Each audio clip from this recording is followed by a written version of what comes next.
있을 줄로 믿습니다.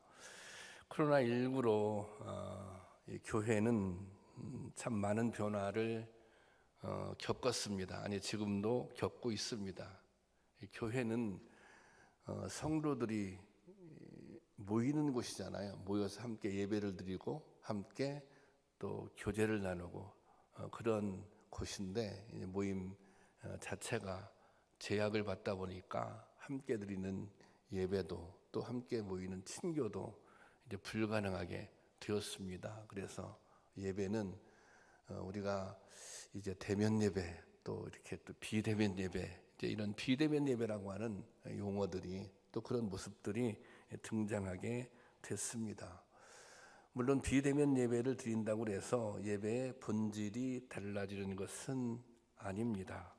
오랫동안 비대면 예배를 드리면서 성도님들은 함께 모여 예배드리는 공동체 예배에 대한 소망을 갖게 된 것 같습니다. 저도 언제쯤 성도님들이 함께 모여서 예배를 드리나, 또 성도님들도 언제 우리는 함께 모여서 예배를 드릴 수 있을까, 이제 그런 생각을 가졌을 것입니다. 그런데 이제 드디어 때가 왔습니다. 새로운 방역 지침을 적용하게 되면 우리 교회 같은 경우 전 교인이 모여서 충분히 예배를 드릴 수 있습니다. 또 1부, 2부로 나눠지기 때문에 또 분산도 되고요. 물론 여전히 이제 코로나19가 끝난 것이 아니기 때문에 여전히 두려움과 걱정이 남아 있는 것은 사실입니다. 하지만 지금은 우리에게 용기가 필요한 때입니다. 우리가 회중 예배를 회복해야 된다고 하는 그런 용기가 지금 필요한 때입니다. 왜 우리는 함께 모여드리는 예배를 사모합니까? 그것은 이미 함께 모여서 예배를 드릴 때 경험했던 감동, 또 그때 경험했던 은혜를 알고 있기 때문입니다. 우리가 함께 예배드리면서 함께 찬양하면서 함께 기도하면서 경험했던 은혜들, 또 감동들, 기쁨들이 있지 않습니까? 주님은 함께 은혜를 경험하며 함께 협력하여 하나님의 나라를 세워가라고 교회라고 하는 공동체를 세워주신 것입니다. 예배는 우리가 힘을 얻고 회복을 경험할 수 있는 가장 좋은 통로입니다. 오늘 본문에서 하나님은 절망 가운데 빠져 있는 이스라엘 백성들에게 하나님께 나오라고 그렇게 요청하고 있습니다. 오늘 본문 1절 말씀 한번 다시 볼까요? 1절 다 같이 시작. 오호라 너희 목마른 자들아 물로 나오라. 돈 없는 자도 오라. 너희는 와서 사 먹되 돈 없이 값 없이 와서 포도주와 젖을 사라. 하나님께서 은혜를 준비하고 있으니 하나님 앞으로 나오라는 것입니다. 지금 이스라엘 백성들이 절망 가운데 있거든요. 절망 가운데 한탄하지 말고 하나님께 나오라는 것입니다. 하나님께 나와서 말씀을 듣는 것이 믿음을 회복하고 은혜를 경험하는 최선의 길이기 때문입니다. 오늘 본문 이사야는 이스라엘이 남북으로 분단된 후 남쪽 유다에서 활동했던 선지자입니다.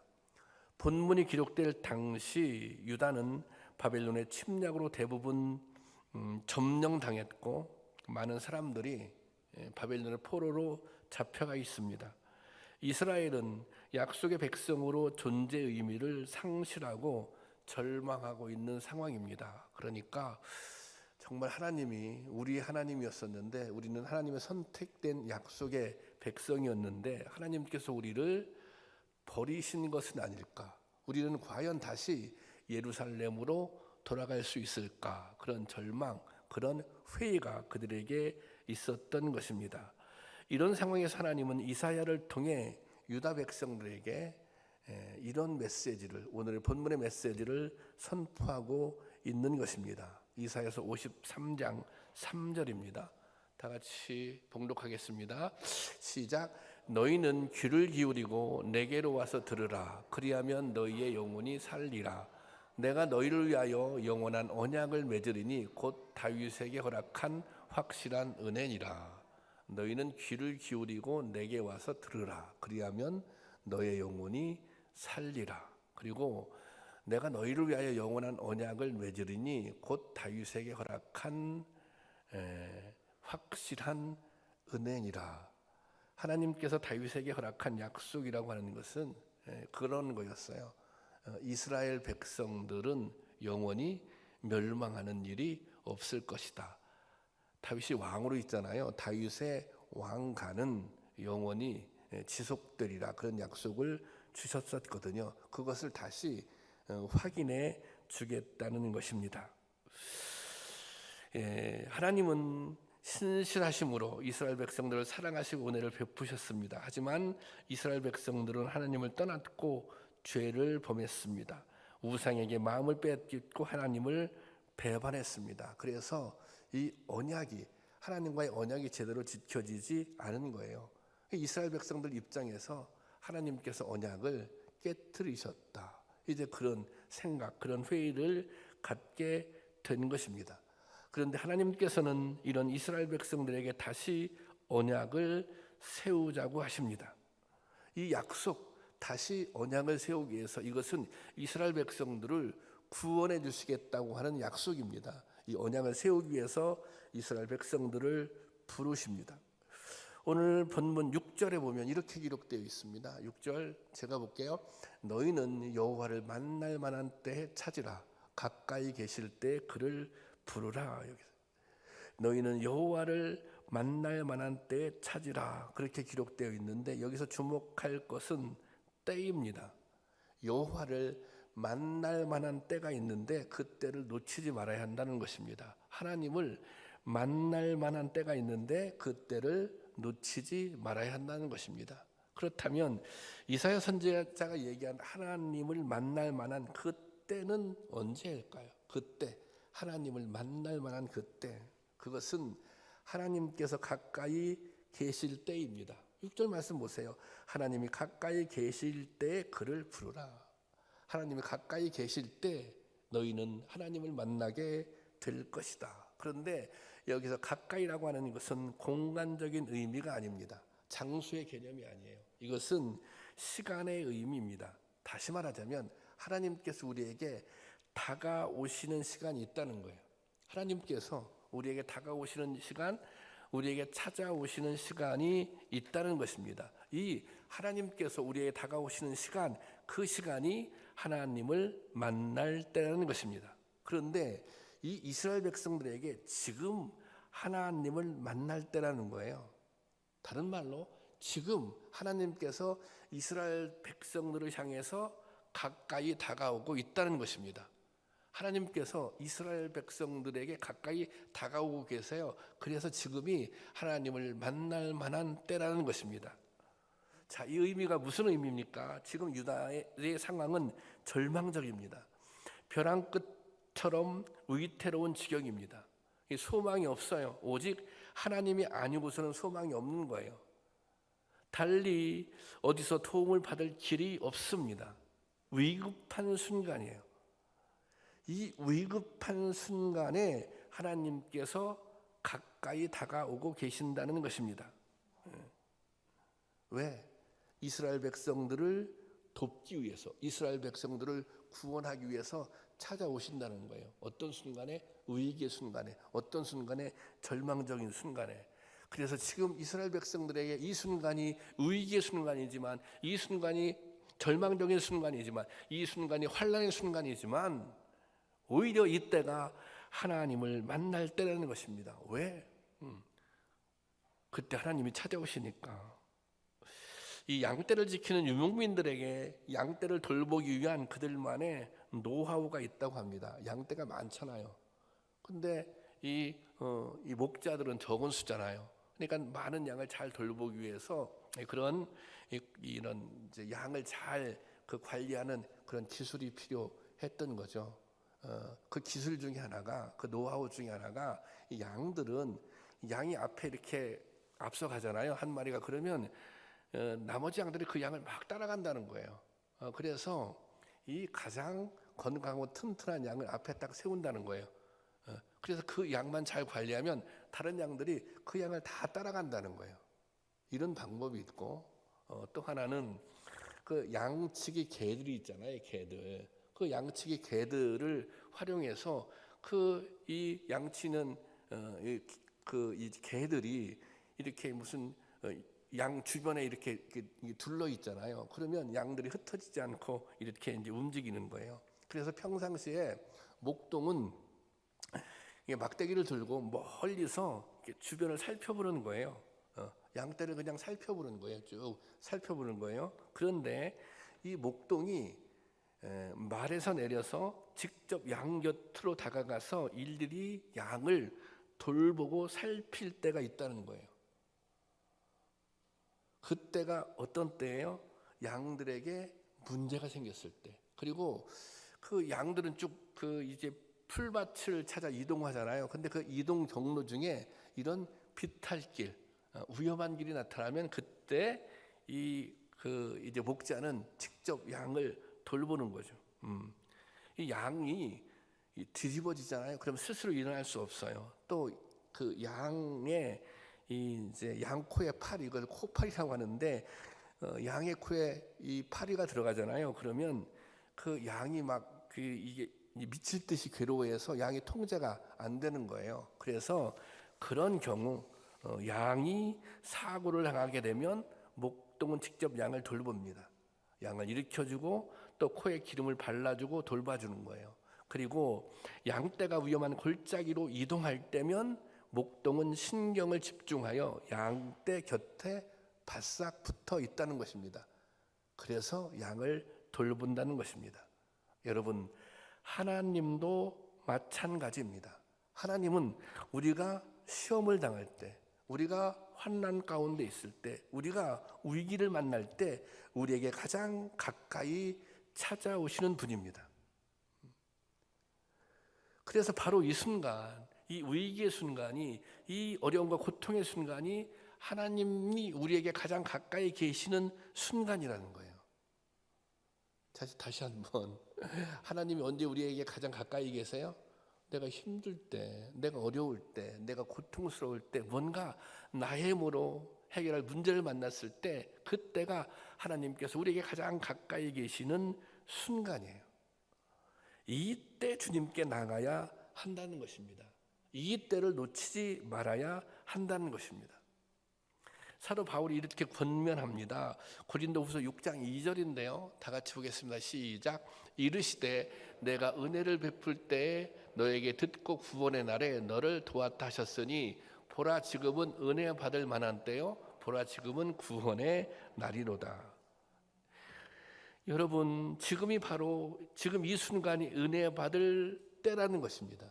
지금 이 순간이 하나님을 만날 때라는 것입니다. 왜 그렇습니까? 지금 이 순간 우리는 하나님의 도우심이 필요하기 때문입니다. 지금 이 순간 우리에게는 하나님의 은혜가 필요하기 때문입니다. 오늘 코로나19 가운데 혼란 가운데 있는 이 나라, 이 민족의 하나님의 도우심이 필요합니다.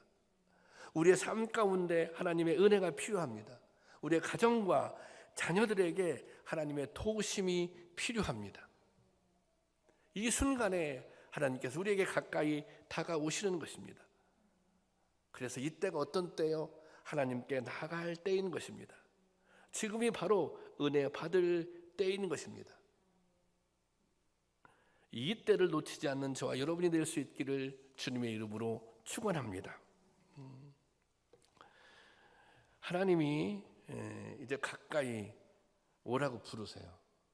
근데 하나님께서는 이렇게 부르시기만 하는 것이 아니라 그 다음에 우리에게 들려줄 말씀이 있어요. 부르신 다음에 말씀을 주세요. 오늘 본문 3절입니다.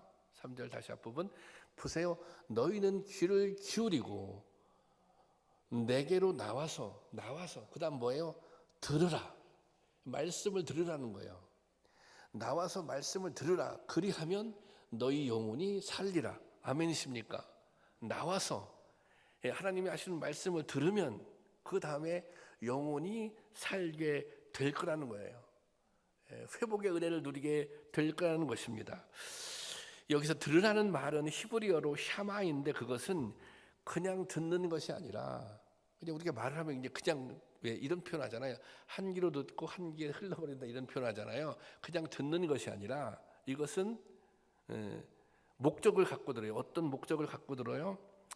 순종하기 위한 목적을 가지고 듣는다는 것입니다. 그러니까 순종하기 위해서 말씀을 듣는다는 것입니다. 우리가 누가 말을 하면 그 말을 듣잖아요. 그런데 그 말을 듣는 데는 이제 세 가지 유형이 있다고 합니다. 이것을 청취 이론이라고 하는데, 하나는 뭐냐면 선별적으로 듣는 거예요. 선별적으로 듣는다고 하는 것은 내가 듣기 좋은 말만 듣는 거예요. 내가 듣기 싫은 말은 안 들으면 그만이에요. 우리가 하나님의 말씀을 들을 때 내가 듣기 좋은 말만 듣는 거예요. 내가 듣기 싫은 말은 안 듣는 거예요. 이게 뭐예요? 이게 선별적으로 듣는 거예요. 또 한 가지는 비판적으로 듣는 거예요. 누가 무슨 얘기를 하면 왜 꼬투리 잡으려고 한다 그러잖아요. 이 비판적인, 저 말에는 어떤 문제가 있지? 저 사람의 생각에는 어떤 문제가 있지? 우리가 이제 말씀을 들어도 그 말씀이 이런 게 있잖아요. 그 말씀을 통해서 자꾸 다른 사람을 판단하려고 그래요. 그리고 더 나가서 때로는 그 말씀을 가지고 그걸 자기 자신에게 적용하는 것이 아니라 다른 사람을 판단하고 더 나가서 막 정죄하기도 하고 그러잖아요. 요즘 이제 새벽에 욥기서를 보고 있는데 욥의 친구들이 그렇게 해요. 욥이 막 힘든 얘기를 해요. 근데 그 얘기를 들으면서 이게 신앙적으로 맞나 안 맞나 그걸 가지고 막 판단하고 있어요. 그것은 선별적으로 비판하기 위해서 말을 듣는 거예요. 그리고 또 한 가지 유형은 포용적으로 듣는다. 그것은 어떤 전제를 갖지 않고 비판 없이, 다시 말하자면 긍정적인 마음으로 듣는 것입니다. 여러분, 우리가 이제 설교를 하잖아요. 설교를 하면 오늘 말씀이 선포되면 이런 거죠. 그래, 오늘 강단에서 선포되는 말씀은 이게 하나님께서 나에게 주시는 말씀일 거야. 여러분이 오늘 교회 나오기 전에 오늘 뭐 이렇게 강단에서 말씀이 선포될 텐데 이 말씀들은 하나님께서 나에게 주시는 말씀이야. 그 내용이 때로는 이게 좀 이렇게 책망하는 내용이 될 수도 있잖아요. 그럴지라도 이것은 나에게 주는 말씀이야. 그것이 뭐예요? 그게 포용적으로 듣는 것입니다. 그러니까 귀를 기울이고 내게 나와서 들으라. 이 말씀은 포용적으로 하나님의 말씀을 받아들여라. 포용적으로 하나님의 말씀을 청취하는 것입니다.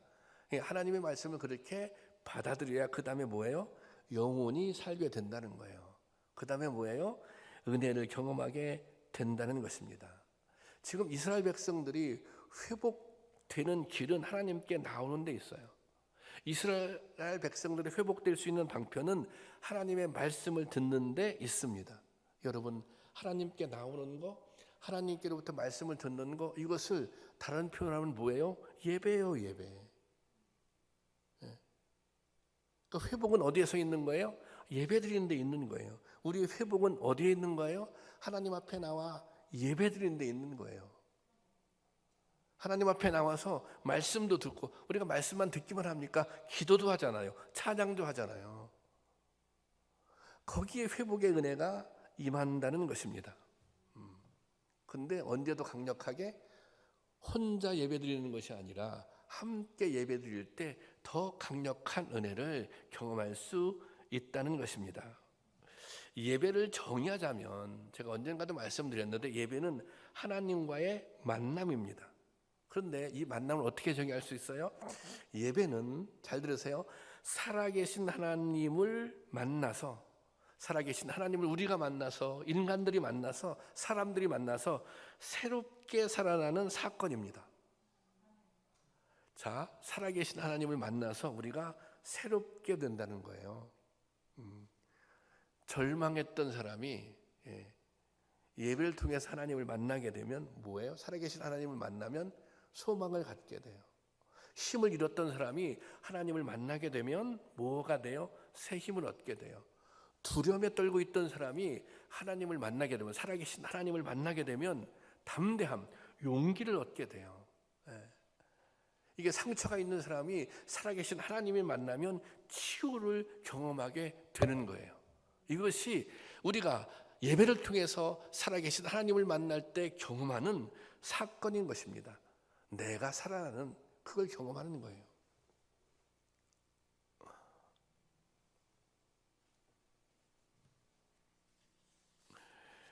이게 사실은 코로나19가 우리에게 두려움을 주는 건 사실입니다.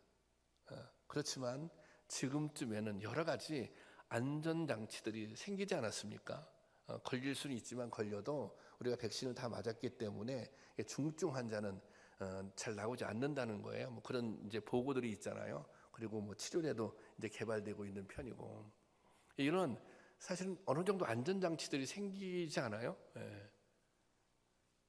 그런데 사실은 코로나19에 대한 두려움, 그것 때문에 망설임, 또 그것 때문에 주저함, 우리가 이래서 예배를 좀 적극적으로 못 드리고 이런 부분들이 있는데, 그렇지만 우리가 정말 예배를 통해서 살아계신 하나님을 경험할 수 있다면, 살아계신 하나님을 만날 수만 있다면 그것보다 더 의미 있고 그것보다 더 가치 있고 그것보다 더 소중한 것은 없다는 것입니다.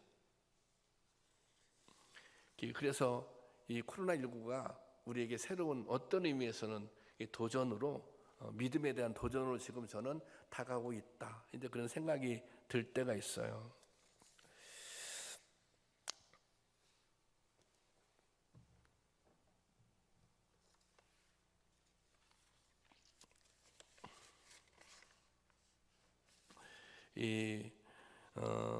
러시아의 작가 톨스토이가 어렸을 때 신앙생활을 하다가 하나님을 떠나게 됩니다. 그리고 하나님을 떠나자 그는 허무주의에 빠집니다. 톨스토이가 55세가 되었을 때 신앙론이라고 하는 글을 썼습니다. 톨스토이가 저술한 신앙론의 서문에 이렇게 쓰여져 있다고 합니다. 나는 55년의 생애 중 아둔기 15년을 제외한 35년을 허무주의자로 살았다. 그러나 5년 전에 예수님을 만난 후 모든 것이 변하게 되었다. 가치관, 인생관, 그리고 선악의 개념도 바뀌게 되었다. 나도 십자가 위에 그 도둑과 마찬가지로 예수의 가르침을 믿게 되어 구원을 받은 것이다. 나는 왜 살아야 하는지 그 의미를 찾을 수 없었다. 현재의 삶이 죽음을 향하여 달려간다고 생각하니 그저 살아간다는 것이 무섭게만 생각되었다. 이때 나는 예수님의 말씀을 듣게 되었다. 그리고 그 말씀을 깨닫게 되었다. 그러자 죽음의 절망을 넘어 삶의 의미와 행복을 경험하게 되었다. 톨스토이는 55세에 다시 하나님을 찾고 하나님의 음성을 듣고 회복된 삶을 살게 된 것입니다. 여러분, 주님은 우리에게 살 수 있는 길을 알려주십니다. 회복될 수 있는 길을 알려주고자 하십니다. 그것은 우리가 주님께 나아가는데, 주님 앞으로 나오는 데 있는 것입니다. 주님의 말씀을 듣는 데 있는 것입니다. 오늘 또 주님께서는 우리를 회복시키시고자 우리를 예배 자리로 부르시고 계신 것입니다. 이 은혜를 누릴 수 있기를 바랍니다. 6절 보면, 자 6절 한번 다시 볼까요? 6절 보면 제가 보겠습니다. 너희는 여호와를 만날 만한 때에 찾으라. 가까이 계실 때, 그 다음 뭐예요? 그를 부르라 그랬습니다. 자 보세요. 자 하나님께 나와서 말씀을 듣기도 하고, 그 다음부터는 여긴 뭐예요? 그 다음 뭐예요? 그를 부르라 그랬어요. 주님 앞에 나와 주님을 부르라는 것입니다. 이게 부른다고 하는 것은 뭐예요? 간구한다는 의미가 담겨져 있습니다. 주님 앞에 간구하라는 것입니다. 주님 앞에 여러분의 요구가 있잖아요. 여러분 기도 제목이 있지 않습니까? 예. 하나님 앞에 구하라는 거예요. 구하라. 성경은 하나님을 아버지에 비유합니다. 하나님의 마음을 아버지에 비유합니다. 마태복음 7장 9절에서 10절 말씀 보면, 이거 제가 그냥 볼게요. 너희 중에 누가 아들이 떡을 달라 하는데 돌을 주며, 아들이 떡 달라면 떡을 주죠. 아버지는 당연히. 그 다음 보세요. 생선을 달라 하는데 뱀을 줄 사람이 있겠느냐? 당연히 없죠. 아버지니까. 그 다음에 보세요. 너희가 악한 자라도 좋은 것으로 자식에게 줄 알거든. 예, 사람 중에 악한 사람이 있어요. 근데 그 사람이 아버지예요. 근데 자식에게 뭐예요? 좋은 것으로 줄 알거든. 그게 아버지의 마음이에요. 아버지의 마음. 오늘 영훈이가 새롭네. 아들을 낳아서 이제 교회 이제 같이 온 거잖아요. 근데 그냥 그 시선이, 그 아들을 이렇게 바라보는 시선이, 그 참 뭐라고 표현할 수 없는 것 같아. 그 눈빛이. 근데 영훈아 그거 아니야. 네 아버지도 너를 그런 눈빛으로 바라보고, 그런 사랑의 눈빛으로 바라봤던 거지. 이게 기가 막힌 거죠. 이 눈빛이, 아들을 바라보는 아버지의 눈빛이, 이게 기가 막힌 눈빛입니다. 그런데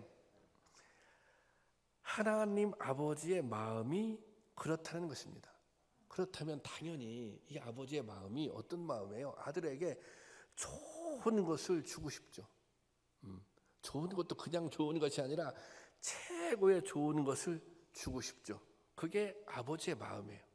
그런데 하나님 아버지의 마음이 그렇다는 거예요. 여기 보세요. 너희 아버지께 구하는 자에게 좋은 것으로 주시지 않겠느냐. 하나님께서는 우리에게 좋은 것으로 주실 준비가 되어 있어요. 뿐만 아니라 좋은 것을 주실 수 있는 능력도 가지고 있어요. 아니 생각해 보세요. 우리가 자식을 키우지만 내가 좋은 것을 주고 싶어요. 그런데 좋은 것을 줄 수 있는 능력이 없는 거예요. 그러면 마음이 있어도 못 주는 거잖아요. 마음이 있어도. 그런데 우리가 믿는 하나님 아버지는 마음만 있는 것이 아니라 뭐예요? 능력도 있으신 분이에요. 그런 하나님이다. 우리가 믿는 하나님이 그런 아버지 하나님이라고 하는 사실을 여러분 꼭 기억할 수 있기를 바랍니다. 그런데요, 여기서 예수님이 말씀하실 때 이 하나의 전제가 있어요. 하나의 전제. 어떤 전제가 있냐면 여기 보세요. 11절. 너희 아버지께 구하는 자에게 좋은 것을 준다는 거예요. 구하는 자에게. 달라고 해야 된다는 거예요. 하나님 아버지 내가 이거 필요하거든요. 그러니까 주세요. 달라고 해야 된다는 거예요. 이것은 제가 다른 사람에게 달라고 할 수 없는 내용이에요. 그냥 아버지시니까, 또 아버지가 능력이 되시니까 이거 주셔야 돼요. 구하는 자에게 주신다는 것입니다. 그래서 이 말씀 앞에 예수님께서 이렇게 말씀해 주세요. 이 말씀 앞에 7절 제가 볼게요. 구하라 그리하면 너에게 주실 것이요 찾으라 그리하면 찾아낼 것이요 문을 두리라 그리하면 너에게 열릴 것이니 그랬어요. 구하라, 구해 그러면 주실 것이다. 찾아 그러면 찾아낼 거야. 문을 두드려 그러면 너에게 열릴 것이다. 근데 여기 구하라, 찾으라, 두드리라, 이것은 그 히브리어 어법상 이 시제가 어떤 의미를 담고 있느냐면은 진행형, 계속해서 구하라는 거예요. 한 번 구하고 마는 것이 아니라 계속해서 구하라는 거예요. 계속해서 두드리는 거죠. 문이 열릴 때까지 계속해서 찾는 거예요. 찾아질 때까지. 그러면 하나님께서 주신다는 것입니다. 계속해서 구하고 찾고 두드리면 하나님의 역사를 보게 된다는 것입니다. 여러분 자신에게 질문 한번 던져보세요. 나는 얼마나 구했는가? 나는 얼마나 두드렸는가?